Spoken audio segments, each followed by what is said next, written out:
Sir അങ്ങ് തയ്യാറാക്കിയ റിപ്പോർട്ടാണ് വലിയ സജീവ ചർച്ച എല്ലാ ദിവസവും. അപ്പോൾ വിവിധ സംഘടനകളെ ആവശ്യപ്പെട്ടിട്ടുണ്ട് ഇത് സമ്പൂർണ്ണമായി പ്രസിദ്ധീകരിക്കണം.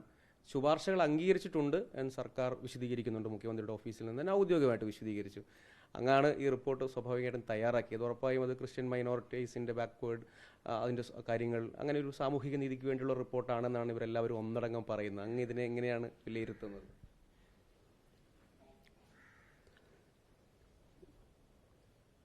കേരളത്തിലെ ന്യൂനപക്ഷങ്ങളിൽ ക്രിസ്ത്യൻ സമുദായത്തിൽ ധാരാളം പേര് അവശതകൾ അനുഭവിക്കുന്നുണ്ട്.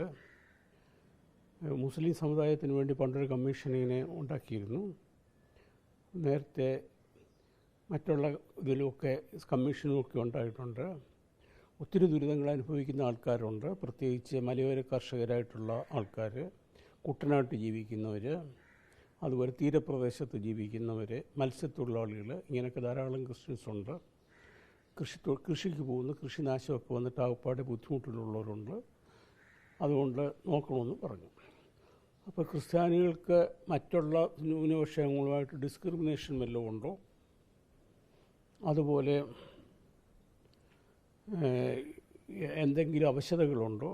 സാമൂഹ്യമായിട്ടോ സാമ്പത്തികമായിട്ടോ വിദ്യാഭ്യാസപരമായിട്ടോ അപേക്ഷകളുണ്ടോ, പ്രശ്നങ്ങളുണ്ടോ? ഉണ്ടെങ്കിൽ അതെന്തൊക്കെയാണ്, അതിന് പരിഹാരം എന്താണ് തുടങ്ങി പഠിച്ച് റിപ്പോർട്ട് ചെയ്യാനായിട്ടാണ് പറഞ്ഞിരുന്നത്. ഇതിൽ ഈ മലയോര കർഷകരുടെയും തീരദേശവാസികളുടെയും കുട്ടനാട്ടിൽ താമസിക്കുന്നവരുടെയും അവിടെ താമസിക്കുന്ന ക്രിസ്ത്യാനികളെന്ന് പറഞ്ഞിട്ടുണ്ടെങ്കിലും പ്രോബ്ലം എല്ലാം ഒന്ന് തന്നെയാണ്. ക്രിസ്ത്യാനിയായാലും ഹിന്ദു ആയാലും മുസ്ലിം ആയാലും. കാരണം മലയോര കർഷകരെ വളരെയേറെ ബുദ്ധിമുട്ടുന്നു. കാരണം അവർക്ക് പണ്ട് കുടിയേറിപ്പാർത്ത് കൃഷിയൊക്കെ ചെയ്ത് ഒക്കെ നല്ല രീതിയിൽ വന്നിരുന്ന ഇപ്പോൾ കൃഷി പറ്റാത്തൊരു സ്ഥിതിയാണ് വന്നേക്കുന്നത്. കൃഷിക്ക് വിലയില്ല, ഉൽപ്പാദനത്തിന് വിലയില്ല. മേളിക്ക് ഉണ്ടാകുന്ന ഫലങ്ങൾ എല്ലാം കുരങ്ങന്മാർ കൊണ്ടുപോകും. താഴെയുള്ളത് ഒന്നിൽ പന്നി മാന്തി കളയും, അല്ലെങ്കിൽ ആന കുത്തിക്കളയും. ജീവിക്കാൻ പറ്റാത്തൊരു സ്ഥിതിയാണ്. അവർ അതുകൊണ്ട് പലരും പട്ടിണിയിലോട്ട് നീങ്ങുന്നൊരു രീതിയാണ്. അതുപോലെ തന്നെ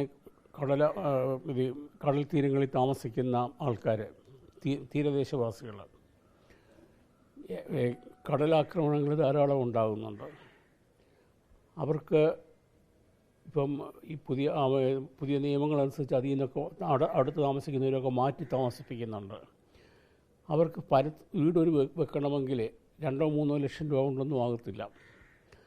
ഇപ്പം സ്ഥലവിലയെല്ലാം കൂടിയതുകൊണ്ട് അവർക്ക് പുറത്ത് പോയി താമസിക്കണമെങ്കിൽ അതിനനുസരിച്ച് സ്ഥലവും വീടും കൊടുക്കണം. അല്ലാതെ കുറച്ച് പണം കൊടുത്തുകൊണ്ട് കാര്യമൊന്നുമില്ല. അതും ദൂരെയൊന്നും പോയി പറ്റത്തില്ല. കാരണം കടലോരത്ത് താമസിച്ച് ജീവിച്ച് പഠിച്ച ആൾക്കാരെ മലമ്പ്രദേശത്ത് കൊണ്ട് താമസിപ്പിച്ചാൽ അവർക്ക് ജീവിക്കാൻ പറ്റത്തില്ല.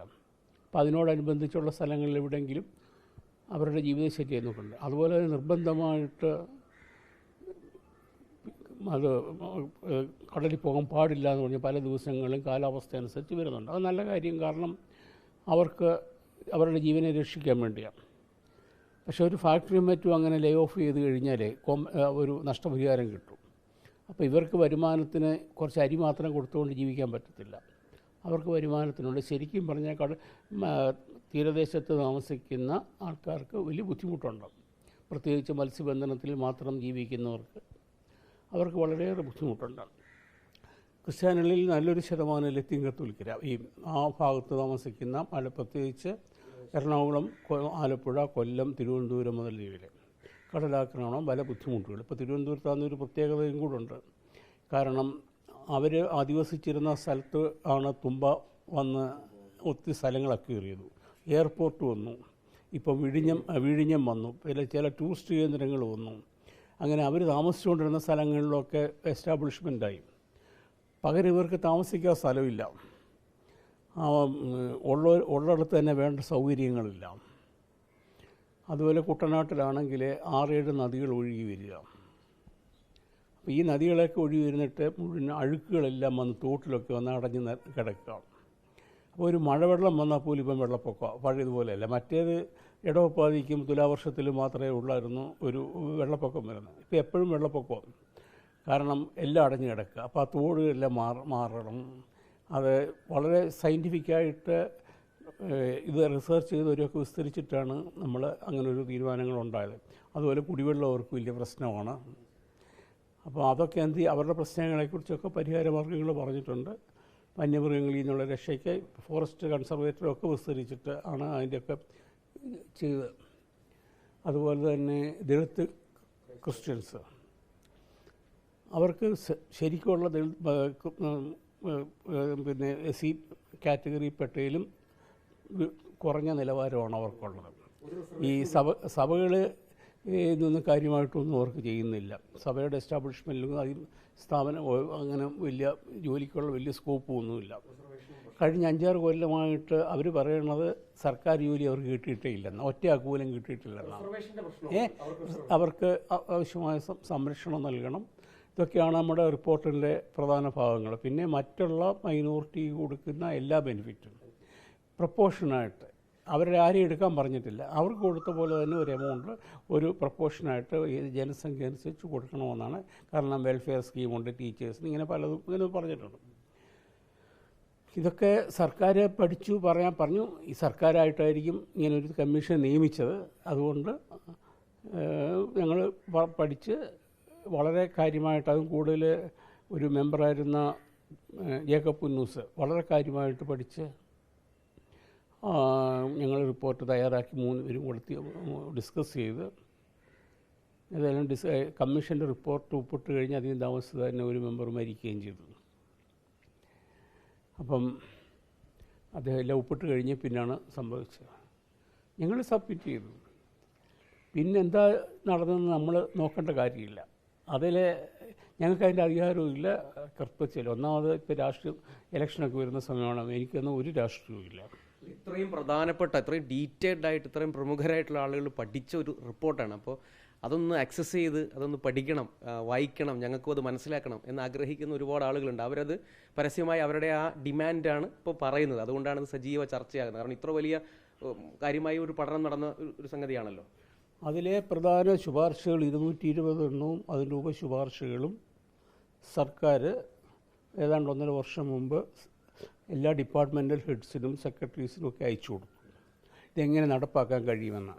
ആ അയച്ചതിൻ്റെ ഒരു കോപ്പി എല്ലാവർക്കും പരസ്യപ്പെടുത്തിയിട്ടുണ്ട്. അപ്പോൾ ആ 220 ശുപാർശകളും എല്ലാവർക്കും എന്താണ് ശുപാർശയെന്ന് മനസ്സിലായിട്ടുണ്ട്. പിന്നെ അങ്ങനെ ശുപാർശ ചെയ്യാനുള്ള റീസൺസാണ് ബാക്കിയുള്ള റിപ്പോർട്ടിലുള്ളത്. അപ്പോൾ ഈ ശുപാർശകൾ മനസ്സിലാക്കുക എന്നുള്ളതാണ് പ്രധാനപ്പെട്ട കാര്യം. അത് കുറച്ച് നടപ്പാക്കി ബാക്കി ഉടനെ നടപ്പാക്കുമെന്ന് പറഞ്ഞു. വളരെ നല്ല കാര്യം. ഏതായാലും ശരി തന്നെ അതിൻ്റെ ഇംപ്ലിമെൻറ്റേഷനെ കുറിച്ച് ഞങ്ങൾക്ക് പറയാൻ പറ്റത്തില്ല. അതിൽ സർക്കാർ എടുക്കുമെന്ന് വിശ്വസിക്കുന്നു. അല്ലാതെ ആരെയും കുറ്റം പറയാനോ കുഴപ്പത്തിലോ ഒന്നും പറയാൻ പറ്റത്തില്ല. ഈ ഗവൺമെൻറ് സെക്ടറിൽ മതിയായ റെപ്രസെൻറ്റേഷൻ എന്നാണോ അതോ അണ്ടർ റെപ്രസെൻറ്റേഷൻ? ഈ ഗവൺമെൻറ് മേഖലയിൽ, ഗവൺമെൻറ് സെക്ടറിലുള്ള ജോലി, അതുമായി ബന്ധപ്പെട്ട കാര്യങ്ങളിൽ മതിയായ റെപ്രസെൻറ്റേഷൻ ഉണ്ടെന്നാണോ, അതോ അല്ലെങ്കിൽ അത് നമ്മളത് പഠിച്ചിട്ടില്ലേ, അതോ അണ്ടർ റെപ്രസെൻറ്റേഷൻ ആണോ, അതെന്താണ്? ഇപ്പം ക്രിസ്ത്യാനികളുടെ കൂട്ടത്തിൽ സിറിയൻ ക്രിസ്ത്യൻസ് അവർക്ക് റിസർവേഷൻ ഒന്നുമില്ല. ഏറ്റവും കൂടുതൽ മെമ്പേഴ്സുള്ള സീറോ മലബാർ സഭ, പിന്നെ ഓർത്തഡോക്സ് സഭ, മാർത്തോമാ സഭ, അങ്ങനെയൊക്കെയുള്ള സഭകൾ ധാരാളം. ഓർത്തഡോക്സ് സഭ എന്ന് പറയുമ്പോൾ യാക്കോബ സഭയെല്ലാം ഉൾപ്പെട്ട സഭയാണ്. അപ്പം അവർക്കൊന്നും റിസർവേഷൻ ഇല്ല.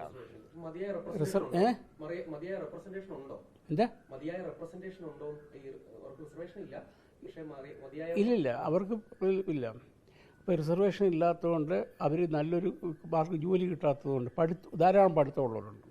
ഏറ്റവും കൂടുതൽ വിദ്യാഭ്യാസമുള്ളവരുണ്ട്. വിദ്യാഭ്യാസം ഉള്ളതുകൊണ്ട് അവർ പലരും നാട് കിടക്കുകയാണ്. അപ്പം നമ്പർ കുറഞ്ഞുകൊണ്ട് വരികയാണ്. അവർക്ക് തൊഴിലധിഷ്ഠിത വിദ്യാഭ്യാസം കൊടുക്കണമെന്നാണ് ഒന്ന്. ഇപ്പം വിദേശങ്ങളിലൊക്കെ ഓരോ ഇതിലും പിന്നെ തൊഴിലധിഷ്ഠിതമായിട്ട് പഠിക്കാൻ പറ്റുന്നുണ്ട്. ഇപ്പോഴും ചില പ്രൈവറ്റ് കോഴ്സുകളൊക്കെ പലയിടത്തും ഇന്ത്യയിൽ വന്നിട്ടുണ്ട്. പക്ഷെ അത് സർക്കാർ കോളേജുകളിൽ അതൊക്കെ വേണം. ഇപ്പം ലത്തീൻ കത്തോലിക്കർ താമസിക്കുന്ന സ്ഥലങ്ങളിൽ, പ്രത്യേകിച്ച് തീരദേശത്ത് താമസിക്കുന്നവർക്ക് ഫിഷിങ്ങിനെക്കുറിച്ചും നീന്തലിനെക്കുറിച്ചും ഒക്കെയുള്ള കോഴ്സുകൾ വേണം. ഇപ്പോൾ ഫിഷറീസ് കോളേജൊക്കെ ഉണ്ട്. അത് അവിടെയുള്ള മറ്റുള്ള ആർട്സ് ആൻഡ് സയൻസ് കോളേജുകളിലൊക്കെ അതിൻ്റെ കോഴ്സുകൾ. കാരണം അവർക്ക് ജീവിക്കാൻ പഠിപ്പിക്കണം. അപ്പോൾ ആ ജീവിക്കാൻ പഠിപ്പിക്കുന്ന പ്രൊഫഷണൽ കോഴ്സുകൾ അത് മിക്കവാറും ഈ തീരദേശത്ത് കിടക്കുന്ന കോളേജുകളിലൊന്നും അവർ അപ്ലൈ ചെയ്തിട്ടും കിട്ടുന്നില്ല. അവർക്കൊരു വലിയൊരു കംപ്ലൈൻ്റ് ഉണ്ട്. അവർക്ക് ഇതിനുള്ള facilities university sanction course apply ചെയ്താലും കിട്ടുന്നില്ല. അപ്പോൾ അത് ഇങ്ങനെയുള്ള നല്ല കോഴ്സുകളൊന്നും ഇല്ലാത്തതുകൊണ്ട് നമ്പർ കുറവാണ്. അപ്പോൾ ഓട്ടോണോമസ് സ്റ്റാറ്റസ് കിട്ടുന്നില്ല. പിന്നെ പല സ്കൂളുകളും പിന്നെ അപ്ഗ്രേഡ് ചെയ്യണമെന്ന് ആവശ്യപ്പെട്ടിട്ടുണ്ട് തീരദേശത്തുള്ള, അത് ചെയ്യുന്നില്ല. മത്സ്യത്തൊഴിലാളികളായ കുട്ടികൾക്ക് പുറത്ത് ദൂരെയൊക്കെ പോയി പഠിക്കാനായിട്ട് ബുദ്ധിമുട്ട്, സാമ്പത്തിക ബുദ്ധിമുട്ടും എല്ലാം ഉണ്ട്. അപ്പോൾ ആ ഒരു പ്രശ്നത്തെക്കുറിച്ചൊക്കെ പഠിക്കണമെന്ന് പറഞ്ഞിട്ടുണ്ട്. പിന്നെ ഈ പട്ടയം കൊടുക്കുന്ന കാര്യത്തെക്കുറിച്ച് പ്രത്യേകിച്ച് കുട്ടനാട്ടിലുള്ളവർക്ക് വലിയ ബുദ്ധിമുട്ടാണ്. കാരണം പണ്ടത്തെ കൃഷി സമ്പ്രദായമൊക്കെ കഴിഞ്ഞിട്ട് പണ്ടൊക്കെ ഈ കറ്റയൊക്കെ മെതിക്കാനും ഒക്കെ ആയിട്ട് സ്ഥലങ്ങളൊക്കെ ഉണ്ടായിരുന്ന ഉയർന്ന സ്ഥലം, അവിടെയൊക്കെ ജനങ്ങൾ പെരുകിയപ്പോൾ അവിടെയൊക്കെ മനുഷ്യർ താമസമായി. അവിടെ ചമ്പക്കുളത്ത് ഒരു സ്കൂളുണ്ട്, 100 വർഷം പഴക്കമുള്ളൊരു സ്കൂള്. കുട്ടനാട്ടിൽ ധാരാളം പേര് പഠിക്കുന്ന സ്ഥലമാണ്, ജാതിമത ഭേദമന്യേ പഠിക്കുന്ന സ്ഥലമാണ്. ആ സ്കൂളിപ്പോൾ ഹയർ സെക്കൻഡറി ആക്കിയിട്ടുണ്ട്. പക്ഷേ അതിന് കെട്ടിടം പണിയാനായിട്ട് അപ്ലൈ ചെയ്ത് കഴിഞ്ഞാൽ പട്ടയമില്ലാത്തതുകൊണ്ട് അത് പറ്റുന്നില്ല, അത് പുതുക്കി പണിയാൻ പോലും പറ്റുന്നില്ല. അങ്ങനെ പൊതു സ്ഥാപനങ്ങൾക്കെങ്കിലും പട്ടയം ഉടനെ കൊടുക്കണം. അത് ഒരു റെക്കമെൻഡേഷനിൽ പെട്ടൊരു സംഗതിയാണ്. ഇതൊക്കെ ഞങ്ങൾ പറയാനുള്ള ഞങ്ങളെ എന്ത് ഉദ്ദേശിച്ചു അതൊക്കെ നമ്മൾ പഠിച്ച് ചെയ്തിട്ടുണ്ട്. ആരുടെയും ബെനിഫിറ്റ്സ് എടുത്തു കളയണമെന്ന് പറഞ്ഞിട്ടില്ല. ഇപ്പോൾ ദളിത് ക്രൈസ്തവർ അവർ പറയണത് അവർക്ക് കഴിഞ്ഞ 5 കൊല്ലമായിട്ട് ഒരു ജോലിയും കിട്ടിയിട്ടില്ല, സർക്കാർ ജോലി കിട്ടിയിട്ടില്ല. അവരുടെ നരേന്ദ്രൻ കമ്മീഷനും പറഞ്ഞിട്ടുണ്ട് മറ്റേ കൺവേർഷൻ അല്ലാത്തവരെക്കാട്ടിലും മോശം സ്ഥിതിയാണ് ദളിത് ക്രൈസ്തവർക്കും ലത്തീൻ കത്തോലിക്കർക്കും. അതുപോലെ പണ്ട് ലാറ്റിൻ കാത്തലിക്സിനും ആംഗ്ലോ ഇന്ത്യൻസിനൊക്കെ സെപ്പറേറ്റ് ഒരു റിസർവേഷൻ ഉണ്ടാകും. അപ്പോൾ അത് ഒരുമിച്ചാക്കിയപ്പോഴും നമ്പർ റിസർവേഷൻ കുറയ്ക്കായത്. അപ്പോൾ അവർക്ക് അതിൻ്റെ അവരുടെ അപേക്ഷകൾ അതാണ്. അതൊക്കെ സർക്കാർ കൺസിഡർ ചെയ്തിട്ട് എല്ലാം.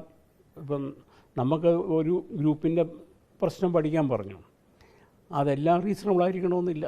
അതിൽ കുറേയൊക്കെ നടപ്പാക്കാവും സർക്കാരിന്. പിന്നെ ഈ വന്യമൃഗ സംരക്ഷണത്തിനും മണ്ണ് കുട്ടനാട്ടിലെ വൃത്തിയാക്കാനും അതിനൊക്കെ ധാരാളം സാമ്പത്തിക ചിലവുണ്ടാകുന്നതാണ്. ഇപ്പോഴത്തെ സർക്കാരിൻ്റെ സാമ്പത്തിക ചിലവൊക്കെ അവർ നോക്കിയിട്ട് വേണം അവർക്ക് ചെയ്യാനായിട്ട്. എല്ലാ കാര്യങ്ങളും ഗവൺമെൻറ് നോക്കണമല്ലോ, ഒരു വശം മാത്രം നോക്കിയാൽ പോരായില്ല. അതവർ ചെയ്യട്ടെ, നമുക്ക് പരാതിയൊന്നുമില്ല, യാതൊരു പരാതിയും ഇല്ല. പക്ഷേ പ്രസിദ്ധീകരിച്ചാൽ സന്തോഷമല്ല. ഒരുപാട് ആൾക്കാർ പറയുന്നുണ്ട് ഞങ്ങൾക്കും പ്രസിദ്ധീകരിച്ചാലേ ഇതൊന്ന് പബ്ലിഷ് ചെയ്യണമെന്ന് പലരും ആവശ്യപ്പെടുന്നുണ്ട്. റെക്കമെൻഡേഷൻ മെല്ലെ നടപ്പാക്കിയാൽ മതി. സർക്കാരിൻ്റെ ചുമതലയാണ്. ഞങ്ങൾക്ക് അതിനെക്കുറിച്ചൊന്നും പറയാനില്ല. കാരണം ഈ റെക്കമെൻഡേഷൻസ് എല്ലാം പബ്ലിഷ് ചെയ്തല്ലോ. അപ്പം ബാക്കി എന്താ ചെയ്യേണ്ടതെന്ന് പറഞ്ഞാൽ സർക്കാർ ചെയ്യട്ടെ. അതിനെക്കുറിച്ച് ഞാനൊന്നും പറയുന്നില്ല. പ്രത്യേകിച്ച് കോടതിയും കേസും ഒക്കെയുള്ള സ്ഥിതിക്ക് നമുക്ക് മിണ്ടാതിരിക്കുന്നതാണ് അതിൻ്റെ ഉചിതം. നമ്മുടെ പ്രവൃത്തി ഭംഗിയായിട്ട് ചെയ്തു, ബാക്കി ആലോചിക്കുക. സർക്കാരിൻ്റെ കാര്യം സർക്കാർ അത്രേ ഉള്ളൂ. നമ്മൾ ചെയ്യാനുള്ള നല്ലപോലെ ഒത്തിരി പഠിച്ചിട്ട് സർക്കാരിനെ കാര്യമായി ബുദ്ധിമുട്ടിലാക്കാതെ മറ്റൊരു കമ്മ്യൂണിറ്റിയെ അഫക്റ്റ് ചെയ്യാതെ ആണ് നമ്മൾ കൊടുത്തേക്കുന്നത്. നമ്മൾ കണ്ടെത്തിയതിൽ ഏറ്റവും പ്രധാനപ്പെട്ട ഒരു 220 റെക്കമെൻഡേഷനാണ് പ്രധാനമായും വെച്ചത്. നമ്മൾ കണ്ടെത്തിയതിൽ ഏറ്റവും പ്രധാനപ്പെട്ട ഒരു 220 റെക്കമെൻഡേഷനാണ് നമ്മൾ വെച്ചിരിക്കുന്നത് അല്ലേ? ഏറ്റവും പ്രധാനപ്പെട്ട ഒരു 220 റെക്കമെൻഡേഷനാണ് വെച്ചിരിക്കുന്നത് അല്ലേ? എല്ലാവരുടെ സാമ്പത്തികമായിട്ട് വളരെ താഴ്ന്നു നിൽക്കുന്നവരാണ് ദളിത് ക്രൈസ്തവർ, ലാറ്റിൻ കാത്തലിക്സിലെ നല്ലൊരു വിഭാഗം.